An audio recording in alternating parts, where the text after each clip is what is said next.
Hare Krishna. Welcome to Gita 365, the complete Bhagavad Gita study course. तो पिछले session में हम लोग भगवद गीता के चौथा अध्याय के श्लोक संख्या 24 तक पढ़े थे। आज पढ़ेंगे श्लोक संख्या 25 और 26। पिछले सेशन में हम लोग ने चर्चा किया कि जो व्यक्ति भगवत ज्ञान में, दिव्य ज्ञान में स्थित है और पूर्ण तरह से भगवान पे समर्पित है, उनका हर कार्य क्या है, एक यज्ञ की जैसा है। तो वो हर कार्य के द्वारा वो यज्ञ कर रहे हैं। तो हम लोग के लिए ये प्रश्न है कि क्या हम हर कार्य के द्वारा यज्ञ कर रहे हैं या हम किस प्रकार के यज्ञ कर सकते हैं।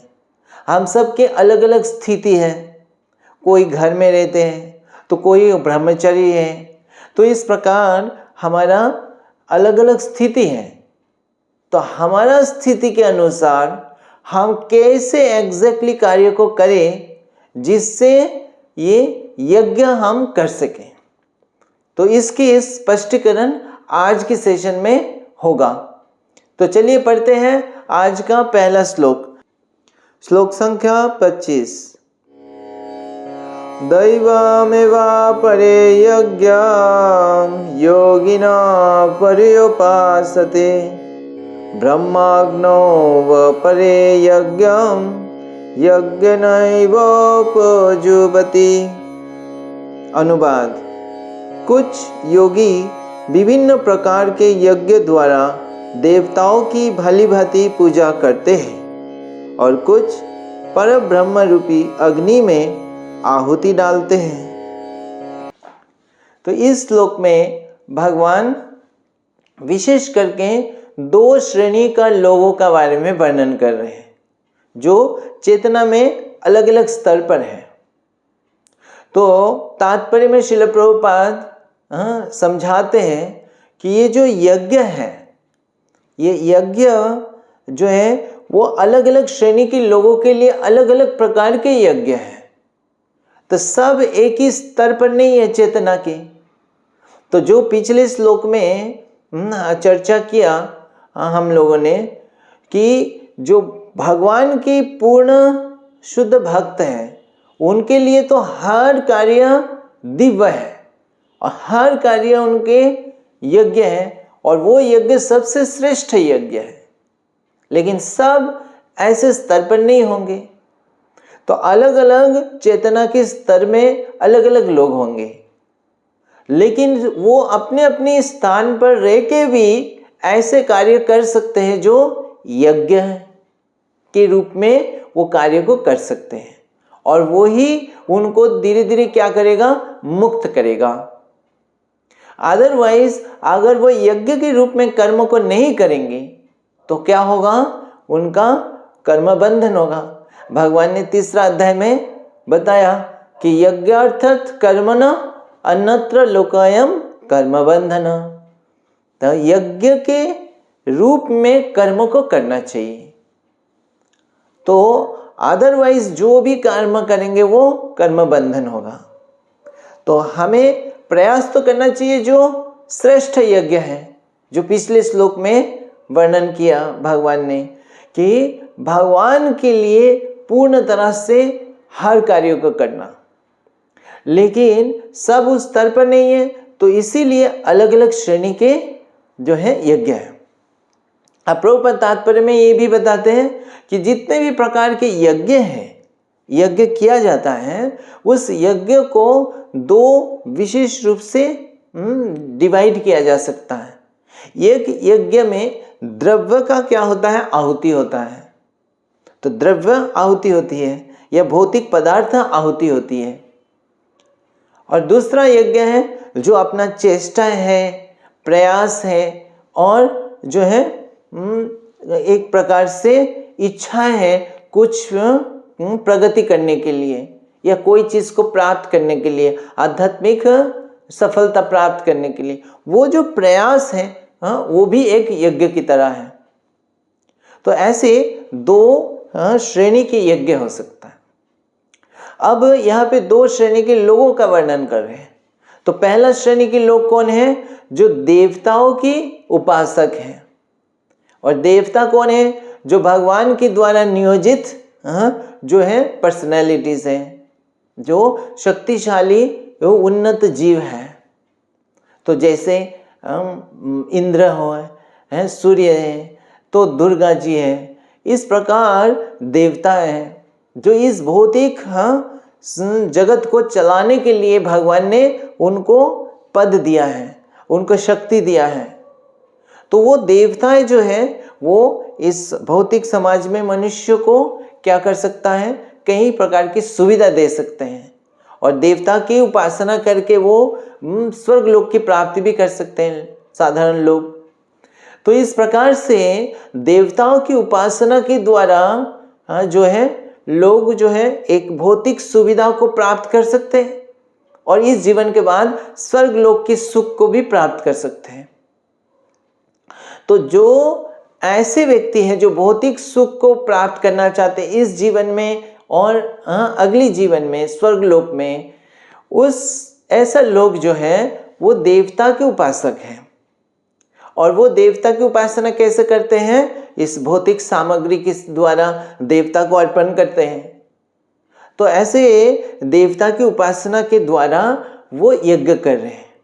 लेकिन वो जो देवता की उपासना कर रहे हैं वो शास्त्र के अनुसार कर रहे हैं, वेदों के अनुसार कर रहे हैं, तो उसको भी यज्ञ कहा जाता है। तो ऐसे यज्ञ में वो किस चीज़ का आहुति दे रहे हैं? वो अपने जो भौतिक पदार्थ है, द्रव्य है, उसको देवताओं के लिए अर्पण कर रहे हैं। तो आहुति वो भौतिक पदार्थ की आहुति दे रहे हैं। और किसको आहुति दे रहे हैं? अग्नि क्या है इसमें? अग्नि जो है वो देवताएं हैं, क्योंकि उनको आहुति दे रहे हैं, उनके लिए दे रहे हैं। तो इस तरह से वो जो व्यक्ति है, वो जो देवता के उपासक है, वो यज्ञ कर रहे हैं। अब ऐसे यज्ञ करने से उनको यज्ञ का फल क्या मिलेगा? तो यज्ञ का जो फल है वो तो उनको भौतिक संपत्ति मिलेगा, भौतिक सुविधाएं मिलेगा। तो जिस उद्देश्य से उन्होंने यज्ञ किया, देवता से जो चाहिए उनको, वो देवता उनको प्रदान करेंगे। तो ये तो उनको इमीडिएटली वो फल मिल गया। लेकिन जब वो ये यज्ञ करते रहेंगे ऐसे, तो वो क्योंकि वेदों के द्वारा वो अनुमोदित है, तो वो करते करते वो धीरे धीरे उनके मन में विचार शुद्ध होने लगेगा। वो समझने लगेंगे कि ये जो देवताओं की उपासना से जो मुझे मिल रहा है वो तो शाश्वत नहीं है। वो भौतिक सुविधा मिल भी रहा है, लेकिन वो भौतिक सुविधा तो मैं हमेशा के लिए रख नहीं सकता।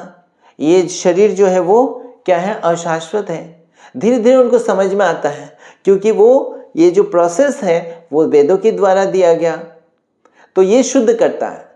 और दूसरा, क्योंकि देवता भगवान के ही प्रतिनिधि है, तो उनका जब करता है तो अल्टीमेटली वो भगवान के लिए ही अर्पण कर रहे हैं, बस वो इनडायरेक्टली कर रहे हैं। तो इसलिए इस यज्ञ के द्वारा भी वो शुद्ध होते हैं, धीरे धीरे होते हैं। तो उनको फिर समझ में आ जाता है, फिर वो कर्म कांड से या भौतिक लाभ की इच्छा ना करके वो ज्ञान के स्तर पर आ जाते हैं। तो वो समझने लगते हैं कि अब हम तो शरीर नहीं है, हम तो आत्मा है, तो हमें भौतिक पदार्थ नहीं चाहिए। हमें स्वर्ग लोक की भी क्या लाभ है, क्योंकि वो स्वर्ग लोक भी शाश्वत नहीं है, वहां पे भी जन्म मृत्यु है। तो फिर वो ज्ञान के स्तर पर, वो आत्मा के स्तर पर वो प्रयास करते हैं। तो वो ज्ञानी जो है, वो दूसरे श्रेणी के लोग, वो भगवान फिर बता रहे हैं कि वो किस प्रकार से यज्ञ करते हैं। तो जब वो ज्ञानी के स्तर पर आ जाते हैं तो आत्मा की ज्ञान होता है, लेकिन उनको भगवान की पूर्ण ज्ञान नहीं है। तो वो क्या सोचते हैं? वो सोचते हैं ये जगत अशाश्वत है, नश्वर है, और केवल ब्रह्म, भगवान की जो ब्रह्म ज्योति है, उसी को, निराकार ब्रह्म ज्योति को ही सत्य मानते हैं। भगवान की दिव्य रूप को वो समझ नहीं पाते हैं, क्योंकि भगवान के बारे में ज्ञान है नहीं। तो वो चाहते हैं कि इस जीवन के बाद वो क्या करे? वो ब्रह्म ज्योति में लीन हो जाए, दोबारा उनको जन्म नहीं चाहिए। इस भौतिक जगत में नहीं आना चाहते, ना तो वो स्वर्गलोक में जाना चाहते हैं, क्योंकि वो सारी जगह क्या है, टेम्पररी है। तो वो जो है भगवान की जो ब्रह्म ज्योति में लीन होना चाहते हैं। तो वो ब्रह्म ज्योति में लीन होने का मतलब क्या है कि उनकी जो व्यक्तित्व है, जो आत्मा, हर कोई जीव क्या है, इंडिविजुअल व्यक्तित्व है, और वो व्यक्तित्व कभी नष्ट नहीं होता है। लेकिन वो सोचते हैं कि क्योंकि शरीर नहीं रहेगा तो वो व्यक्तित्व भी नहीं रहेगा, तो वो व्यक्तित्व को भी वो त्यागना चाहते हैं, और वो त्याग के भगवान की ब्रह्म ज्योति में पूरा तरह से समा जाना चाहते हैं। तो इस तरह से वो जो है अपना समय को क्या है, केवल इस विश्लेषण में लगाते हैं, इस ज्ञान को, शुष्क ज्ञान को चर्चा करते रहते हैं। वो भगवान के लिए कोई कार्य करने में रुचि नहीं रखते हैं। तो अपने जीवन के जो समय है वो केवल ज्ञान को चर्चा करते हैं, और जो इस जीवन के बाद वो अपना जो व्यक्तित्व है उसको भी वो त्यागना चाहते हैं। तो ऐसे व्यक्ति जो कार्य कर रहे हैं वो एक तरह से यज्ञ कर रहे। कैसे यज्ञ कर रहे हैं, उस यज्ञ में क्या आहुति दे रहे हैं, वो एक तो अपना समय दे रहे हैं, और दूसरा अपना जो व्यक्तित्व है, जो सनातन शाश्वत व्यक्तित्व है, उस व्यक्तित्व को ही आहुति दे रहे हैं, उसी को त्याग दे रहे हैं कि वो भी नहीं चाहिए उनको, और तो इस प्रकार से वो त्याग देते हैं। तो उनके लिए आहुति किस द्रव्य का हो रहा है, वो अपना व्यक्तित्व का आहुति दे रहे हैं। और उसका अग्नि क्या है, उस अग्नि जो है उनके लिए इस यज्ञ का अग्नि क्या है, भगवान की ब्रह्म ज्योति, क्योंकि वहां पे जाके वो लीन होते हैं। तो भगवान की ब्रह्म ज्योति रूपी अग्नि में वो अपना व्यक्तित्व को आहुति दे देते हैं। अब ऐसे यज्ञ के फल क्या है, फल तो वो इस भौतिक जगत से तो मुक्त हो गए, कर्म बंधन से मुक्त हो गए, लेकिन वो जो ब्रह्म ज्योति में लीन होना, वो भी क्या है, उनको दिव्य आनंद की अनुभूति नहीं होता है। वहां पे जो आनंद ब्रह्म ज्योति का मुक्ति का आनंद है, वो जो है वो पूर्ण आनंद नहीं है, क्योंकि उनका व्यक्तित्व जो है आत्मा का, वो हमेशा क्या है, एक्टिव रहना, भगवान की सेवा में एक्टिव रहना। लेकिन जब लीन हो जाते तो आत्मा एक्टिव नहीं रहता, तो इसीलिए वहां पे हमेशा के लिए वो नहीं रह सकते हैं और पूर्ण प्रसन्न नहीं रह सकते हैं। तो वहां पे शाश्वत रूप में तो रहते हैं लेकिन आनंद नहीं है, और आत्मा क्या है, आनंद चाहता है। तो इसलिए उस जगह से आइदर वो वहां से फिर भगवान की भक्ति प्राप्त करके, वो भगवान की भक्ति करके भगवान की धाम में भगवान की सेवा में लग जाते हैं, नहीं तो वो वापस इस भौतिक जगत में आते हैं और कई प्रकार के जो ये परोपकार रूपी कार्य को करते हैं। तो इस तरह से इस यज्ञ का फल होता है। अब प्रभुपाद तात्पर्य बताते हैं, इन दोनों श्रेणी से परे या श्रेष्ठतर कौन है, भक्त है भगवान का, जो भगवान के दिव्य रूप को जानते हैं और भगवान के दिव्य सेवा में लगे होते हैं। तो जिनके बारे में पिछले श्लोक में चर्चा किया है कि उनके हर कार्य क्या है, यज्ञ है। चाहे वो खा रहे हैं, चाहे वो सो रहे हैं, चाहे कोई भी कार्य कर रहे हैं, हर मोमेंट में वो जो है यज्ञ कर रहे हैं, तो वो श्रेष्ठ है। तो हमें जो है, जब हमें भगवान के बारे में ज्ञान है तो हमें भक्त का जो रूपी जो यज्ञ है उस यज्ञ को हमें करना है। लेकिन अगर कोई व्यक्ति उस चेतना में नहीं है तो वो देवता की उपासना कर रहा है, तो वो शास्त्र के हिसाब से उसको कर सकता है और वो भी यज्ञ के रूप में माना जाता है। ठीक है, तो चलिए पढ़ते हैं अगली श्लोक। श्लोक संख्या 26। श्रोतादीनि इंद्रियाणि अन्ये संयमाग्निषु जुह्वति शब्दादीन् विषयान् अन्य इंद्रियाग्निषु जुह्वति। अनुवाद, इनमें से कुछ विशुद्ध ब्रह्मचारी श्रवणादि क्रियाओं तथा इंद्रियों को मन की नियंत्रण रूपी अग्नि में स्वाहा कर देते हैं, तो दूसरे लोग नियमित गृहस्थ इंद्रिय विषयों को इंद्रियों की अग्नि में स्वाहा कर देते हैं। तो इस श्लोक में भगवान और दो श्रेणी के लोगों के बारे में वर्णन कर रहे हैं, और वो दो श्रेणी कौन है? ब्रह्मचारी और गृहस्थ। तो जैसे ये समाज जो है वो 4 वर्ण और 4 आश्रम में विभाजित है। तो हमने कुछ श्लोक पहले चर्चा किया था 4 वर्ण के बारे में, जो ब्राह्मण, क्षत्रिय, वैश्य और शूद्र। और 4 आश्रम क्या होता है? वो ब्रह्मचारी, गृहस्थ, वानप्रस्थ और सन्यास। तो यहाँ पे भगवान ब्रह्मचारी और गृहस्थ के बारे में वर्णन कर रहे हैं। तो जो ब्रह्मचारी है वो क्या है? जो विवाह से पहले जो स्थिति होती है उस समय जो है स्टूडेंट के रूप में, वो क्या है? विद्यार्थी के रूप में वो गुरु के आश्रम में रह के गुरु के निर्देशन में वो शिक्षा ग्रहण करते हैं। दिव्य शिक्षा, दिव्य ज्ञान, भगवान के विषय में ज्ञान प्राप्त करते हैं। तो वो जो ब्रह्मचारी के जो जीवन है, उस ब्रह्मचारी के जीवन में वो अपनी क्या है?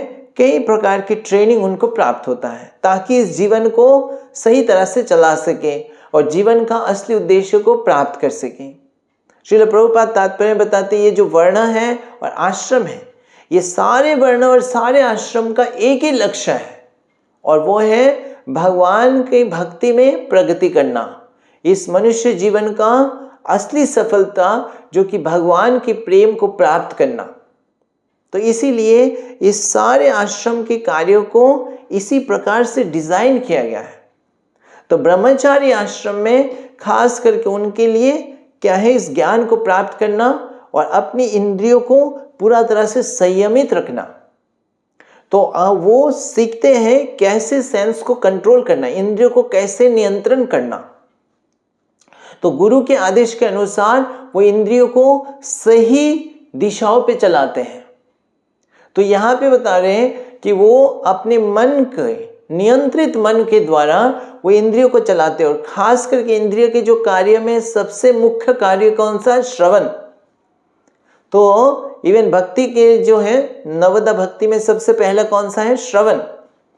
तो यहाँ पे कह रहे हैं जो श्रवण आदि क्रिया जो उनका वो बहुत नियंत्रित है। तो जो ब्रह्मचारी है वो किस चीजों के विषय में श्रवण करते हैं? वो गुरु के मुख से श्रवण करते हैं, और वो केवल भगवान के विषय में, आध्यात्मिक विषय में श्रवण करते हैं। इस भौतिक जगत में श्रवण के लिए तो कई सब्जेक्ट है, विषय है, सहस्त्र विषय है, और लोग तरह तरह के विषय को श्रवण करते रहते हैं और बोलते रहते हैं।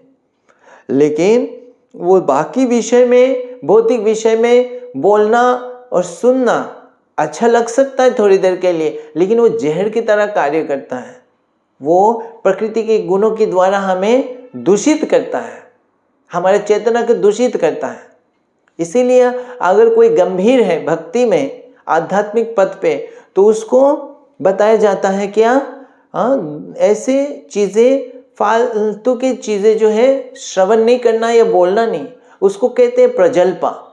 जो भगवान के विषय में या आध्यात्मिक विषय को छोड़ के बाकी जो भी है चर्चा है, आलोचना है, निंदा है, इस प्रकार की चीज़ें जो है वो चेतना के दूषित करता है, उसको कहते हैं प्रजल्पा।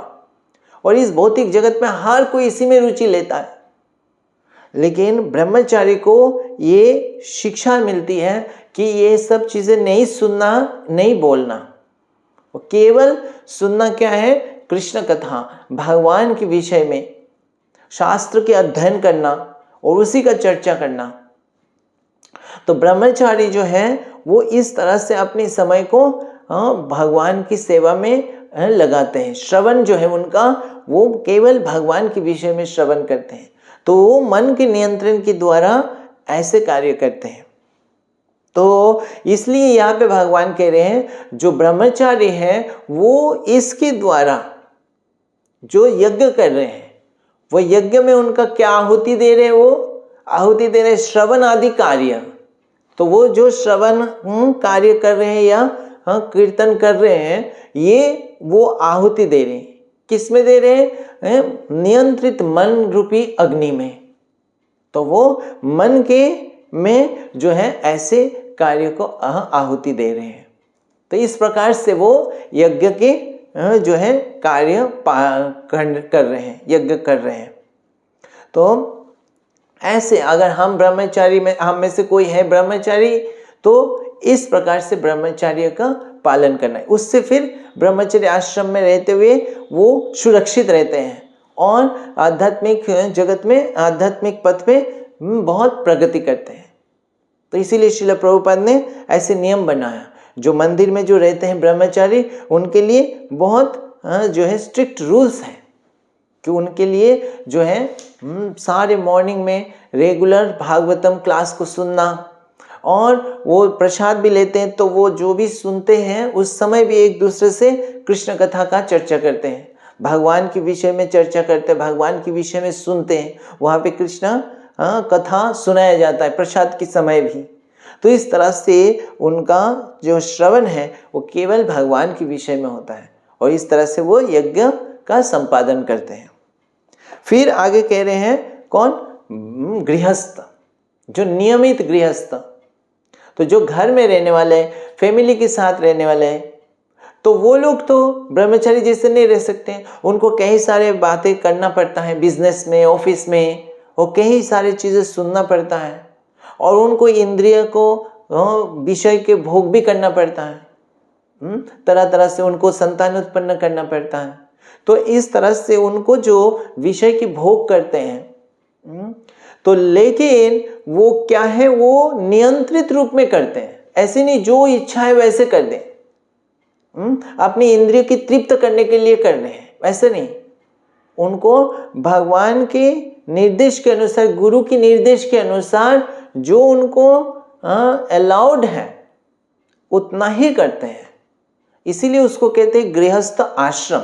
आश्रम का मतलब गुरु और कृष्ण के आश्रय में रह के कार्य करना।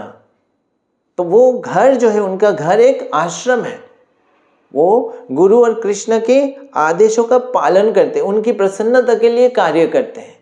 तो यद्यपि वो इंद्रियों को भोग करते हैं इंद्रियों का, लेकिन वो नियंत्रित रूप में करते हैं, और उस उद्देश्य से करते हैं कि भगवान की सेवा के रूप में। तो अदरवाइज अगर जो घर में रह के अगर नियमित रूप से नहीं करते हैं, नियंत्रित रूप से नहीं करते हैं, और अपने मन से करते हैं, और कुछ भी सुनते हैं, कुछ भी करते हैं, उनको कहते हैं गृहमेधी। वो गृहस्थ नहीं है, और गृहमेधी के लिए कोई आध्यात्मिक प्रगति नहीं होता है, उनका पतन होता है। वो तरह के पाप कार्य करते हैं। तो आध्यात्मिक जीवन में अगर हम गंभीर हैं तो हमें गृहस्थ आश्रम का जो नियम है उसको अच्छे से पालन करना है। तो वो जो है अच्छा गृहस्थ का जीवन यापन करना है। तो अगर ऐसे गृहस्थ के कार्य कर रहे हैं तो वो भी एक यज्ञ है। तो वो भगवान कह रहे हैं उनका यज्ञ कैसा है, क्योंकि वो तो इंद्रिय का भोग करते हैं, नियंत्रित रूप में भी करते हैं। तो इसलिए उनका जो यज्ञ का आहुति किसका दे रहे हैं? इंद्रिय की विषय वस्तु का, क्योंकि वो धन को कमाते हैं। तो ये सब इंद्रिय विषय वस्तु जो है वो उसी चीज को आहुति देते हैं। कहाँ पे देते हैं? किस अग्नि में देते हैं? वो इंद्रियों को रूपी अग्नि में देते हैं, क्योंकि विषय वस्तु का भोग करते हैं, इंद्रियों के द्वारा भोग करते हैं। तो इंद्रियों को एक तरह से वो आहुति दे रहे हैं। और इसका फल क्या है? इस यज्ञ का फल क्या होगा? क्योंकि वो गुरु के निर्देश के अनुसार कर रहे हैं तो वो उनका इंद्रिय भी शुद्ध होगा, और शुद्ध होके भगवान के प्रसन्नता के लिए कार्य कर रहे हैं। तो वो आध्यात्मिक पथ पे प्रगति करेंगे और अल्टीमेटली भगवान को प्राप्त कर सकते हैं। तो ये जो गृहस्थ आश्रम है ये प्रामाणिक आश्रम है, और गृहस्थ आश्रम में रह के भी हम यज्ञ कर सकते हैं। इस तरह से हम यज्ञ का संपादन कर सकते हैं और भगवान के भक्ति को, दिव्य प्रेम भक्ति को प्राप्त कर सकते हैं। तो इसीलिए जो है ये गृहस्थ आश्रम एक रेस्पेक्टेबल आश्रम है। तो लेकिन बिना गृहस्थ आश्रम में इंद्रिय भोग करने का अनुमोदन नहीं है।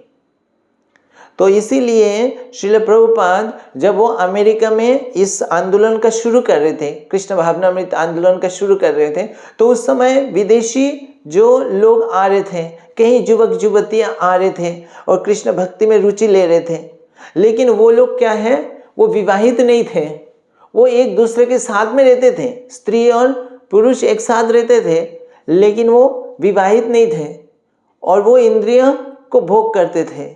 लेकिन वो उस समय वो भक्ति में नहीं आए थे, लेकिन जब भक्ति में आए और भक्ति में रुचि लेने लगे, भक्ति में आगे बढ़ने लगे, तो लेकिन वो ऐसे ही रह रहे थे। तो प्रभुपाद ने जब देखा तो प्रभुपाद ने उनको कहा कि अगर आप दोनों एक साथ रहना चाहते हैं तो आपको विवाह करना होगा। तो आप विवाह करके एक अच्छा गृहस्थ के रूप में आप लोग रह के नियंत्रित रूप से आप जो है इंद्रिय विषयों का भोग करते हुए भगवान की सेवा कर सकते हैं। तो इस तरह से प्रभुपाद ने स्वयं कई सारे शिष्यों का विवाह कराया और उनको सिखाया कि किस तरह से एक आदर्श गृहस्थ जीवन में रह के भगवान की सेवा किया जा सकता है। और उन लोग फिर आगे जाके बहुत अच्छे भक्त बने। तो इस तरह से प्रभुपाद कह रहे हैं कि ये जो गृहस्थ आश्रम है, अगर हम आध्यात्मिक जीवन में हम गंभीर हैं तो इस भौतिक ये जो समाज है, इस समाज में गृहस्थ आश्रम, अगर इंद्रिय विषय का भोग करना ही है तो गृहस्थ आश्रम में रह के गुरु और कृष्ण के आदेश के अनुसार हम चलेंगे तो ये यज्ञ है। अदरवाइज अपना मन मानी से करेंगे तो वो गृहमेधी होगा या वो पाप कार्य होगा। तो इसीलिए भगवान कह रहे जो गृहस्थ हैं वो इस प्रकार से वो भी यज्ञ कर रहे हैं। तो अब यहाँ पे आज हम 4 प्रकार के यज्ञ के बारे में जाना, तो हम निर्णय कर सकते हैं कि हमारा क्या पोजीशन है और हम कौन सा यज्ञ हमें करना चाहिए। तो अगर कोई भी जो है, अगर हम गृहस्थ हैं तो हम गृहस्थ का जैसे यहाँ पे भगवान वर्णन कर रहे हैं हम उस तरह से यज्ञ करें। अगर कोई ब्रह्मचारी है तो उस तरह से गंभीरता से उसको करें। ठीक है, तो आज हम यहाँ पे विराम देते हैं। अगली सेशन में हम पढ़ेंगे श्लोक संख्या 27 और 28। हरे कृष्णा। ग्रंथराज श्रीमद् भगवद गीता की जय। जगत गुरु श्रील प्रभुपाद की जय।